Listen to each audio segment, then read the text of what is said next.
What's good, guys? It's your girl Brian Vitani, and I am back with another video. So I am going to be doing a new series on my channel where every single Tuesday I'm going to be dedicating it strictly for sickle cell. It's going to be education awareness for my sickle cell followers on here, and I really want to educate you guys on your own disease. I know a lot of my parents out there who are having newborns and stuff, and with sickle cell, I really don't know about the disease because you don't have many family members with it, and it's just something new to you. So I want to be here to educate you guys on it. And for my teenagers and young adults out there, I really want you guys to be aware about what's going on in your body, and like everything that comes with sickle cell. Like, we need to be prepared, guys, because we can't expect other people to know about our disease if we don't know about our disease ourselves. And my adults out there, this is just so that just a little, like, you should already know about your disease, but this is just to help with other aspects, just to like refresh your memory and stuff. Or if you have a child yourself and you have sickle cell, whatever. So expect every Tuesday on my channel to be dedicated strictly to just educational videos. Again, this is a channel where I raise awareness to sickle cell anemia, and one of my ways that I'm going to do that is through this series. So this series may take a while because sickle cell has so much, that you need to learn about when it comes to physical health, mental health, just things out there, tools out there that a lot of people don't know about, that I am going to share with you guys. I would have added the government disability aspect into this, but I didn't know that I was going to do this series until like not too long ago. So if you haven't watched that video on how to get SSI disability, go watch it. It'll be in one of these corners above me, and click on that. It's a very, very useful tool, especially if you are very, very sick and you cannot work. This helps me out so much because I am on disability, and it helps me out tremendously. So for today's video, we are going to be talking about how to be successful in school when you have sickle cell. Like, how can you do it when you're absent so much and you miss so much work, and it becomes a lot. I was not using any of these tools until I got into the 8th grade. When I was in New York, I just whenever I was sick, the teachers would just understand. I would give a doctor's note, and then that would be it. But unfortunately, when I moved to North Carolina, it was a different story. A lot of people out here teachers and stuff don't really know what this disease is. So it came a little bit of a struggle for my mom to like kind of figure out like what things are out there to help me become successful in school. And that's when she came across the 504.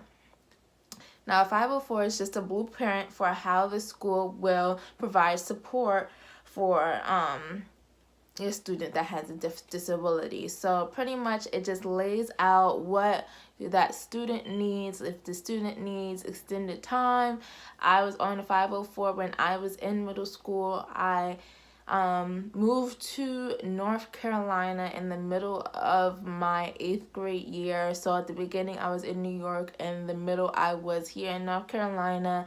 And when I moved to North Carolina, I was sick. I was in and out the hospital probably 11 times, and they wanted to hold me back, but because I had this 504, it was a legal document saying that I am sick, and they could not do it. So this is like legal protection to help your child, if they are sick a lot, to not get left back. A 504 accommodates its students by giving them extended time on tests. Like I said, they are able to leave the classroom for short breaks. The child should be drinking a lot of water as per the doctor. That's just what you're supposed to do when you have sickle cell. You're supposed to drink a lot of water.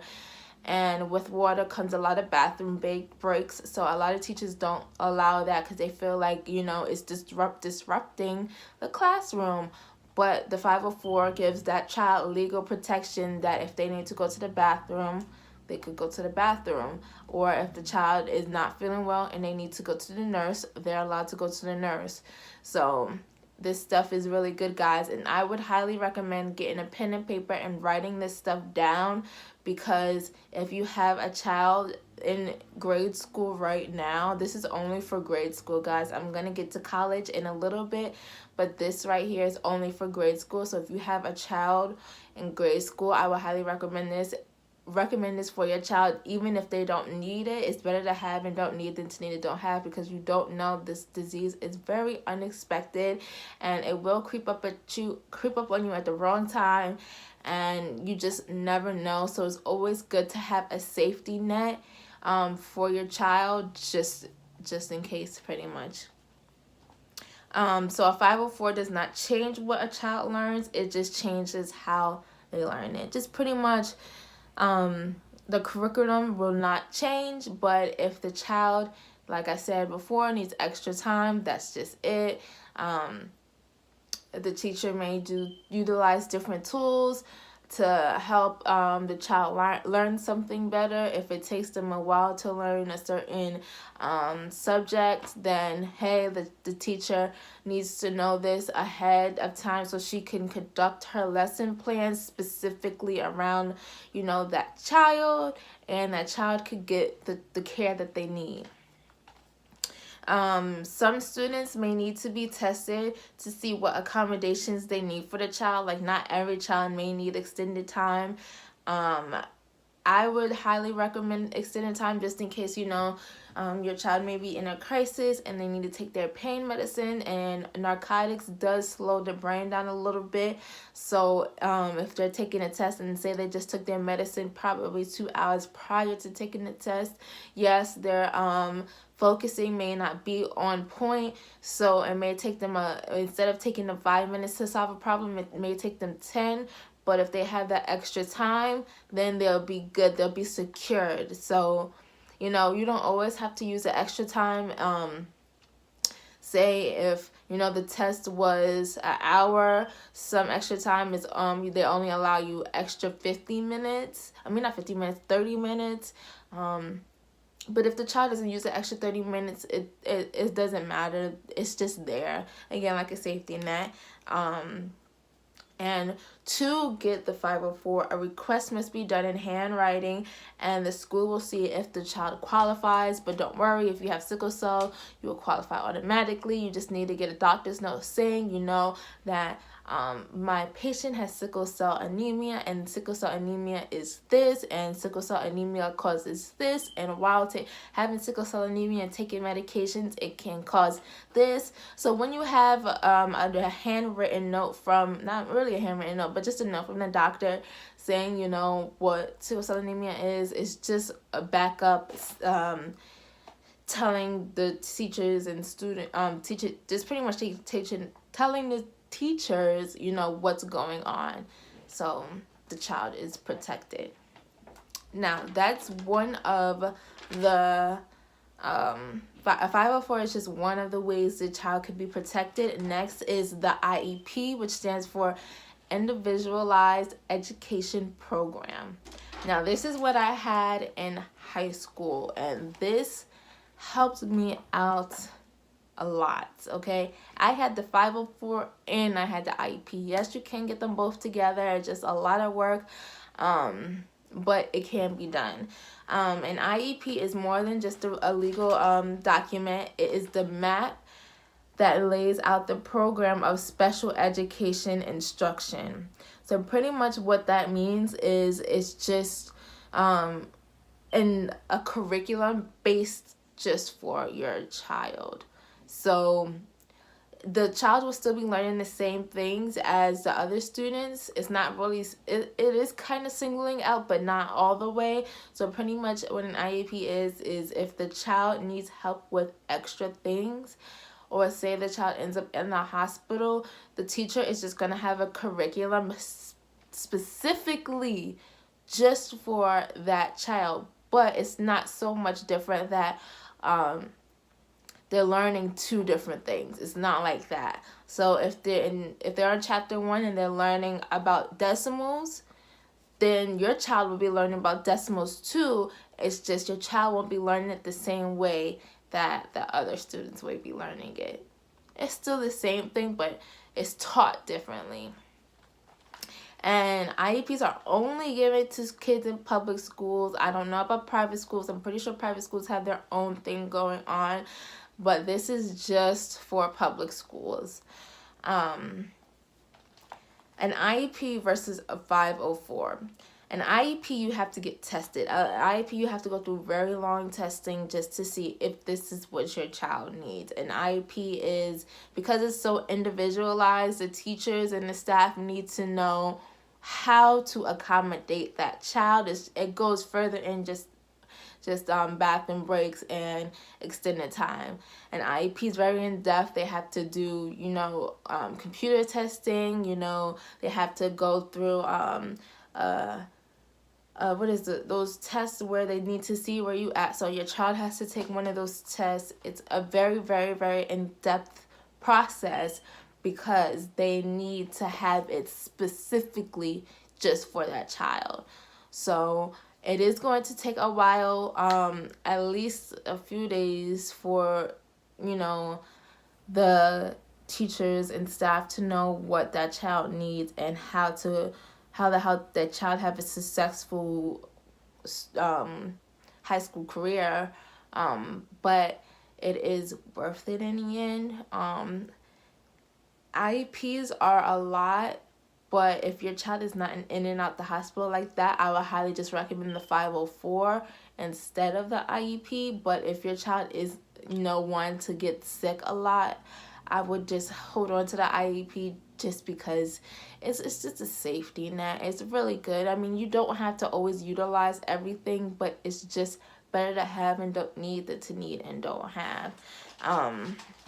So the main difference is, like I said, the IEP focuses on the plan for the child's education, where the 504 is how the child will have access to learning in school. So the 504 just gives the child extra tools and whatnot. With the 504, you can have certain things out on your desk. You can have water bottles. Some teachers don't have water bottles. Like I said, the bathroom breaks. Some students need hearing assistance, so you could have not even hearing assistance, my bad, don't listen to that, but some students, when they're really sick and they're not paying attention or they're on a lot of drugs, they'll have notes given to them, extra tools, or what else? I sometimes had tape lectures, but that was very, very, very rare. But the notes were extra help because just in case, you don't feel like writing things down. Say the child's arm hurts, they're having a crisis in their arm, and it happens to be their right arm where they're right with, and they're just not able to write down things at the moment. The 504 helps them with that because the teacher can give the student the notes that they were supposed to take for class. With an IEP, the disability must affect the child's learning, where a 504 mainly focuses on attention issues. Sickle cell doesn't really affect the child's learning, but the drugs can, because we are on a lot of narcotics, and that can slow down our learning, especially if we do take a lot of medicines, especially when we just get out the hospital or we're fighting a crisis. That can impair our learning, and we need, this help just to cover us legally, because nowadays a lot of the teachers just really give up on students and feel like they should just be left back and are not really willing to work with the students. So I just really, really, really highly recommend, at least if you have children, sign them up for the 504. The IEP can be a lot, but sign them up for the 504 just in case. You don't want your child to get left back, because it will affect them so much, and it'll affect them mentally, and stress is just not a good thing, and then they'll end up in the hospital, and you don't want to go through that cycle. So the benefits of the IEP and the 504, I already said. safety net. It gives your child legal protection and allows the parent to be involved. And parents, you have a say in what you want your child to learn, how you want your child to learn it, how much homework. I forgot to mention that you with the IEP, the teacher can assign a certain amount of homework. So say the students get math problems and they have to do 1 through 30, your child may not have to do 1 through 30. They may have to just do the odds or the evens from 1 to 30, so I've had help with that. It's not going to be all the time that they only get a certain amount of homework. They have to be like going through something at the time, and that many problems may make them really tired, whatever. But just know that less amount of homework can be assigned to the student if they are going through a crisis or not feeling well during school, whatever. And the parents have a say in what the child needs, because nobody knows their child better than the parent. So at least the parent gets to be involved. What else? Your child will get individualized instruction that focuses on improving specific skills. So if your child has problems with reading comprehension, the teacher will know that, and then the teacher will help the child work more on its reading comprehensions. Maybe give if they're studying something in literature, maybe give the student more of reading comprehension questions. It's just stuff like that. To qualify for an IEP, a child must demonstrate at least one of the 5 specific factors, and I'm going to read them. One of them is the behavior that impedes learning. 2, limited English proficiency. 3, blindness or visual impairment. 4, communication problems, death. Or 5, need for assistive technology. Now, 5 would be one of the reasons that your child may need the IEP, because your child may need the extra notes, or your child may need the taped notes, or the child may need extended time, stuff like that. So that's what we have for the grade school aspect of how to be successful in school with sickle cell. Now, when it comes to college is not as good as grade school. I wish I had the tools that I had in grade school and college, but college is just something totally different, and you literally have to fight for yourself if you want good grades. When you're in school and college, they have the disability program, and to be a part of the disability program, your doctor, just like being a part of the 504 IEP, your doctor has to write a note saying that you need this program because you have sickle cell, and this is what sickle cell is, and this is how sickle cell affects you, and so on.